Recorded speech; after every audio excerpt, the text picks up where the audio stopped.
Uno de los mejores ejemplos de esta conformación de una alimentación a partir de deseos y expansiones imperiales y deseos coloniales de distintas potencias europeas es el caso de la pana. Curiosamente, Humacao tiene el Festival de la Pana, que se celebra todos los veranos. En efecto, en este mes que estamos haciendo esta grabación, que estamos ya acercándonos a agosto, porque esta es la época de cosecha del panapín, de la pana. Pero es interesantísimo el fenómeno. Y es que la pana es de origen asiático también, específicamente de Tahití, y desde allá la traen los ingleses al Caribe, pero por razones también relacionadas con proyectos coloniales, ¿verdad?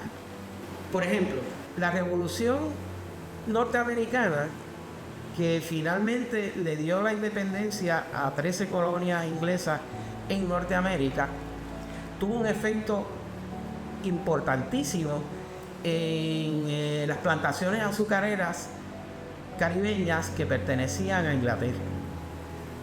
¿Por qué?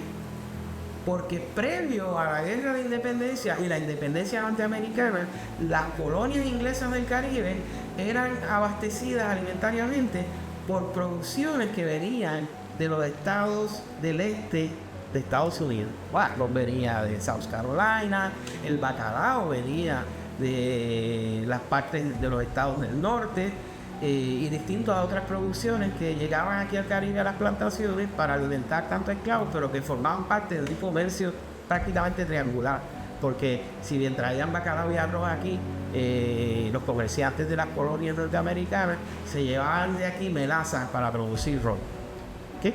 O sea, que era un negocio redondo. Sin embargo, con la independencia de Estados Unidos, las colonias británicas azucareras del Caribe se quedan sin un mercado que lo abasteciera, ya que era el mercado norteamericano. Entonces, ¿qué pasa? Hay en ese momento distintas rebeliones esclavas. ¿Por qué? Porque pasan hambre, ¿verdad? Porque se les está cambiando la dieta, ¿verdad? Productos que ya eran habituales, digamos el arroz, productos que eran habituales, digamos el bacalao. Aun cuando Inglaterra produce bacalao, hay unos costos grandísimos, ¿verdad?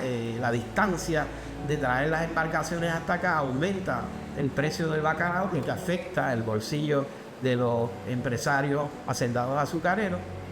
Por lo tanto, se empezó a plantear el problema de abolir la esclavitud en las colonias caribeñas británicas que se habían quedado con Inglaterra cuando Norteamérica se había independizado.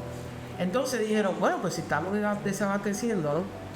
¿Qué tal si buscamos alimentos que no confronten la alimentación de nuestras grandes poblaciones de esclavos y que a la misma vez tengan nutrientes, ¿verdad? Son un alimento abastecedor. Así que desde Tahití se empezaron a hacer esfuerzos para traer al Caribe de alguna manera este alimento que tiene una historia preciosa también, de la cual no podemos hablar aquí en este momento. Pero a fines del siglo XVIII se introduce el árbol del pan, el fruto del pan o la pana a Jamaica. Ese es el punto de llegada, que es parte de un proyecto mercantil colonial, y era sostener la esclavitud, ¿verdad? Cuando algunos antiesclavistas dijeron, pues mire, el problema de mantener las plantaciones azucareras y a los esclavos alimentados, tenemos dos opciones.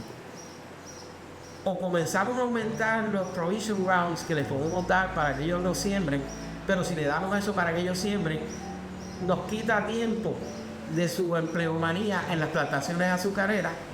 O dos, buscamos alimentos que los abastezcan, le mantenemos los provision grounds considerablemente pequeños, ¿verdad? Y entonces tratamos de calmar las posibilidades de desnutriciones y las posibilidades de revueltas esclavas a raíz de hambres específicas, ¿verdad? Así que así llega la pana. Lo curioso de todo esto es que la pana no fue un alimento aceptado por los esclavos en Jamaica, lo que va a tener un efecto también en otras colonias españolas en el Caribe, también de plantación. Y hay expertos que han dicho por qué, se han preguntado, bueno, ¿por qué no se aceptó la pana? en colonias como Jamaica. Y la explicación que ellos han dado es que los esclavos africanos en las colonias inglesas eran seres humanos y veían y entendían también que el mismo sistema colonial les quería imponer un alimento. Y la reacción aparentemente fue esa. Es decir, yo no me voy a comer esto como protesta, vamos a decir así. Y luego se fue adquiriendo esa negativa a alimentarse o a usar la pana como alimento básico abastecedor por las poblaciones esclavas en el Caribe.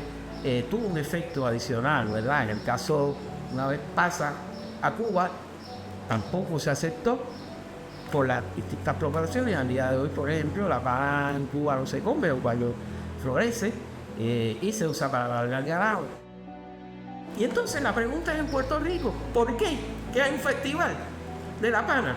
Eso nos hace plantear la pregunta de cuán efectivos fueron en Puerto Rico los provision grounds. Es decir, sí, en el Caribe hubo distintas formas de darle comida a los africanos esclavizados, ¿verdad? Y una de ellas fue el provision ground, es decir, darle un lote de tierra, siempre de las peores que tenían la hacienda, para que los esclavos las cultivaran, tuvieran su propio sustento y pudieran vender algo de ahí los domingos cuando se les permitía salir a las carreteras, a los caminos vecinales, ¿verdad? Sacaban sus estantes y allí podían vender.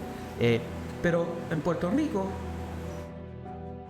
el hecho de que la pana se aceptara, que al día de hoy es una fruta con la que se hace un festival y se veranea un festival, y con la que se hacen tantos platillos, como por ejemplo tostones de pana, flan de pana, lasaña de pana, tembleque que se le añaden completamente distintos almidones de la pana, crema de pana, salcochada para acompañar pescado salado, como es pana con bacalao. ¿Cómo es posible que nosotros en Puerto Rico, nuestra culinaria, la consumamos tanto cuando no se produce, no se consigue con tanta importancia en países como Jamaica, en países como Cuba, en países como la República Dominicana y en Puerto Rico? Sí. Así que la explicación que uno podría darle es que en el caso puertorriqueño las plantaciones y las haciendas azucareras no fueron tan enfáticas con los provision grounds, ¿verdad? Así que ante tú no tener la opción de tener unos cultivos seguros, ¿verdad? Para alimentarte cotidianamente, en tu familia, etc., pues se fue aceptando la pana como una fruta segura para la alimentación. Esa es una explicación que yo le puedo dar a por qué aquí sí, en cubano y en otras Antillas.